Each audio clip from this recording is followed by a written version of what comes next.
നമസ്കാരം. കഴിഞ്ഞ ഫെബ്രുവരി 28-നാണ് അമേരിക്കയും ഇസ്രായേലും സംയുക്തമായി ഇറാന് നേർക്ക് ആക്രമണം ആരംഭിച്ചത്. അന്ന് തന്നെ ഇറാൻ്റെ പരമോന്നത നേതാവായ അയത്തുള്ള അലി ഖമേനിയെ വധിക്കുകയും ചെയ്തിട്ടുണ്ടായിരുന്നു. എന്നാൽ ഈ അപകടത്തിൽ അല്ലെങ്കിൽ ഈ ആക്രമണത്തിൽ പെട്ട ആളുകളുടെ വിശദീകരണം ഒരിക്കലും ആർക്കും ലഭിച്ചിരുന്നില്ല. കാരണം അവിടെ ഉണ്ടായിരുന്ന ഭൂരിപക്ഷം പേരും അപ്പോഴേ തന്നെ കൊല്ലപ്പെട്ടിരുന്നു. അയത്തുള്ള അലി ഖമേനിയുടെ മകനായ മുസ്തഫ ഖമേനി അവിടെ ഉണ്ടായിരുന്നു. പക്ഷേ അദ്ദേഹം ഗുരുതരമായ പരിക്കേറ്റ് ഇപ്പോഴും ചികിത്സയിലാണ് എന്നാണ് പറയപ്പെടുന്നത്. അതേക്കുറിച്ച് ഇപ്പോൾ വ്യത്യസ്തമായ റിപ്പോർട്ടുകളാണ് ലഭിക്കുന്നത്. എന്നാൽ ഏറ്റവും ഒടുവിലായി ഇറാൻ വിദേശകാര്യമന്ത്രി അബ്ബാസ് അരാക്ചി ഒരു വലിയ വെളിപ്പെടുത്തൽ നടത്തിയിരിക്കുകയാണ്. അരാക്ചിയും ഈ ആക്രമണം നടക്കുന്ന സമയത്ത് ആ കെട്ടിടത്തിനുള്ളിൽ ഉണ്ടായിരുന്നു.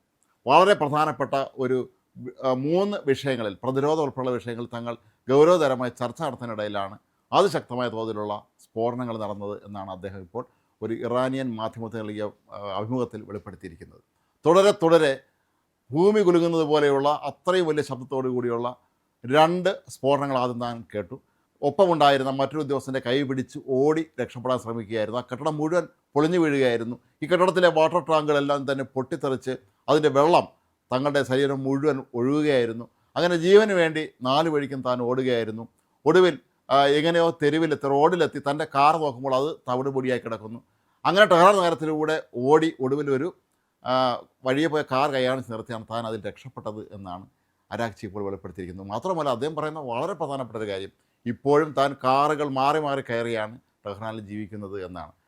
കാരണം മൊസാദ് തൻ്റെ പിന്നാലെ തന്നെ ഉണ്ട് എന്നുള്ള വ്യക്തമായ ധാരണ അദ്ദേഹത്തിനുണ്ട്. അരാക്ചി ഈ അഭിമുഖത്തിലുടനീളം പറയുന്ന കാര്യം, ഇറാനിൽ ഉണ്ടായിക്കൊണ്ടിരുന്ന എല്ലാ പ്രധാനപ്പെട്ട ചർച്ചകളും സംഭവവാസങ്ങളും എല്ലാം തന്നെ അപ്പോൾ ഇസ്രായേൽ ചാരസംഘടന മൊസാദിന് ലഭിക്കാനുള്ള സംവിധാനം അവർ ഏർപ്പെടുത്തിയിരുന്നു എന്നാണ്. സുപ്രധാനമായ യോഗങ്ങൾ എവിടെ നടക്കുന്നു, അതിൽ ആരൊക്കെ പങ്കെടുക്കുന്നു, എപ്പോഴാണിത് യോഗം ആരംഭിക്കുന്നത് തുടങ്ങിയ എല്ലാ കാര്യങ്ങളും കൃത്യമായി മൊസാദിന് അറിയാമായിരുന്നു.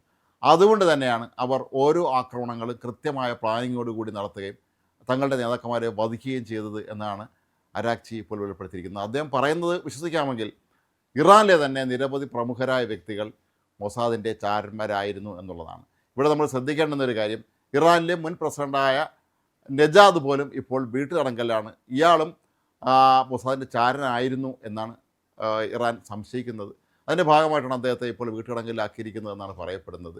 എന്താണെങ്കിലും ടെഹ്റാനിൽ ഉന്നതരായ പലർക്കും പരസ്പര വിശ്വാസം ഇല്ലാത്തൊരവസ്ഥയാണ് നിലവിലുണ്ടായിരുന്നത് എന്നാണ് ഇതിൽ നമുക്ക് മനസ്സിലാക്കാൻ കഴിയുന്നത്. ആരാണ് ഇസ്രായേലിൻ്റെ ചാരൻ എന്ന് എല്ലാവരും, അതായത് ഓരോ യോഗങ്ങളിലും പങ്കെടുത്ത് പ്രധാനപ്പെട്ട വിവരങ്ങൾ കൈമാറുമ്പോഴൊക്കെ തന്നെ എല്ലാവരുടെയും ഉള്ളിൽ ആശങ്ക ഉണ്ടായിരുന്നു എന്നാണ്. കാരണം ഈ യോഗം തീരുന്നതിന് മുമ്പ് തന്നെ ഇതിൻ്റെ എല്ലാ വിശദ വിവരങ്ങളും ഇസ്രായേലിൻ്റെ കയ്യിലെത്തുമെന്നും അങ്ങനെ അവർ കൃത്യമായി പ്രതിരോധം ഒരുക്കുമെന്നുള്ള കാര്യം തങ്ങൾ സംശയിച്ചിരുന്നു എന്നാണ് അരാക്ചി ഇപ്പോൾ പറയുന്നത്. ആ സംശയങ്ങളെല്ലാം തന്നെ യാഥാർത്ഥ്യമാവുകയായിരുന്നു എന്നുള്ളതാണ് വാസ്തവം. അങ്ങനെയാണ് ഇത്രയും വലിയൊരു ആക്രമണം ഇസ്രായേലിന് കണക്ക് കൂട്ടി തന്നെ, അതായത് ഇവർ താമസിച്ചിരുന്ന ഇവർ യോഗം ചേരുകയായിരുന്ന കെട്ടിടത്തിന് നേർക്ക് തന്നെ ആക്രമണം നടത്താൻ ഇസ്രായേലും അമേരിക്കയ്ക്കും എല്ലാം കഴിഞ്ഞത് ഇതിൻ്റെ ഒരു ഏകോപനം കൊണ്ട്, അല്ലെങ്കിൽ രഹസ്യങ്ങൾ മുഴുവൻ ചോർന്ന് കിട്ടിയത് അത് ക്രോഡീകരിച്ചുകൊണ്ട് നടത്തിയ ഒരു ആക്രമണത്തിൻ്റെ ഫലമായിട്ട് തന്നെയാണ് എന്നാണ് ഇദ്ദേഹം വിശ്വസിക്കുന്നത്. മാത്രമല്ല നേരത്തെ ഈ എന്തെങ്കിലും പ്രശ്നമുണ്ടായാൽ ഖമേനിയെ സുരക്ഷിത സ്ഥാനത്തേക്ക് മാറ്റാനുള്ള ഏർപ്പാടുകൾ ചെയ്തിട്ടുണ്ടായിരുന്നതാണ്.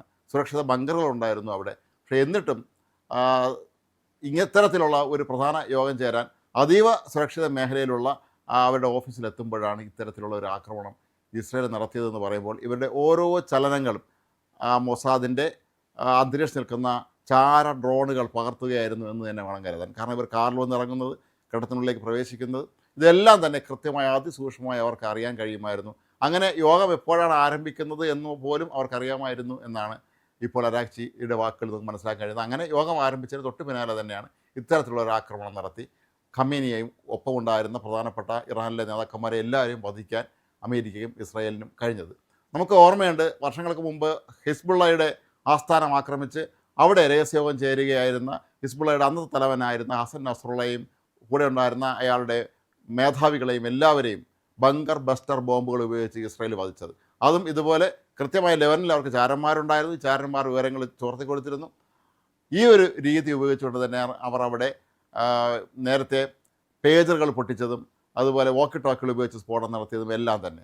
ചുരുക്കത്തിൽ പാളയത്തിൽ പട എന്ന് പറയുന്നത് പോലെ ഇറാനിലെയും ലെബനനിലെയും ഒക്കെ തന്നെ പ്രധാനപ്പെട്ട ഉന്നതരായ പലരും ഇസ്രായേലിൻ്റെ ചാരന്മാരായിരുന്നു, അല്ലെങ്കിൽ മൊസാദ് ഏജൻറ്റന്മാരായിരുന്നു എന്നാണ് നമുക്ക് മനസ്സിലാക്കാൻ കഴിയുന്നത്. ഇപ്പോഴും അരാക്ചിക്ക് അതിൻ്റെ ഭീതി വിട്ടുമാറിയിട്ടില്ല. ഏതെങ്കിലും രീതിയിൽ അയത്തുള്ള അലി ഖമേനി കൊല്ലപ്പെടുകയാണെങ്കിൽ ഹോർമുസ് കടലെടുക്ക് അടച്ചിടുന്നതിന് വേണ്ടിയുള്ള ഒരു പ്രത്യേക ആക്ഷൻ പ്ലാൻ, ഒരു തന്ത്രം തങ്ങൾ ആവിഷ്കരിച്ചിരുന്നു എന്നാണ് അദ്ദേഹം പറയുന്നത്. പക്ഷേ ആ സമയത്തൊന്നും തന്നെ പ്രായോഗികമാക്കി നടപ്പിലാക്കാൻ തങ്ങൾക്ക് കഴിഞ്ഞിരുന്നില്ല. പക്ഷേ ഇസ്രായേലിൻ്റെ നീക്കം ആരെയും അമ്പരപ്പിക്കുന്നതാണ് എന്ന് തന്നെയാണ് അരാക്ചി ഇപ്പോഴും സമ്മതിക്കുന്നത്. കാരണം അദ്ദേഹം പറയുന്നത് ഇസ്രായേലിന് എങ്ങനെയാണ് ഇത്രയധികം രഹസ്യങ്ങൾ മനസ്സിലാക്കാൻ കഴിയുന്നത് എന്ന് തങ്ങൾക്ക് ഒരു ധാരണയും കിട്ടുന്നില്ല എന്ന് തന്നെയാണ്. ഏതായാലും ഈ അരാക്ചിയുടെ വാക്കുകൾ മുഴുവൻ നിറഞ്ഞു നിൽക്കുന്നതിൻ്റെ ഭീതി തന്നെയാണ്. ഇപ്പോഴും ഇറാനിലെ വിദേശകാര്യമന്ത്രി ഒരു സ്ഥലത്തു നിന്നും മറ്റു സ്ഥലത്തേക്ക് പോകണമെങ്കിൽ പലതവണ കാറുകൾ മാറി മാറി കയറിയാണ് അദ്ദേഹം ആ ലക്ഷ്യസ്ഥാനത്തേക്ക് എത്തുന്നത്. മാത്രമല്ല താമസിക്കുന്ന സ്ഥലത്ത് ഏത് നിമിഷം വേണമെങ്കിലും ഇസ്രായേലിൻ്റെ ആക്രമണം തങ്ങൾ പ്രതീക്ഷിക്കുന്നുണ്ട് എന്ന് തന്നെയാണ് അരാക്ചിയുടെ വാക്കുകളിൽ നമുക്ക് മനസ്സിലാക്കാൻ കഴിയുന്നത്.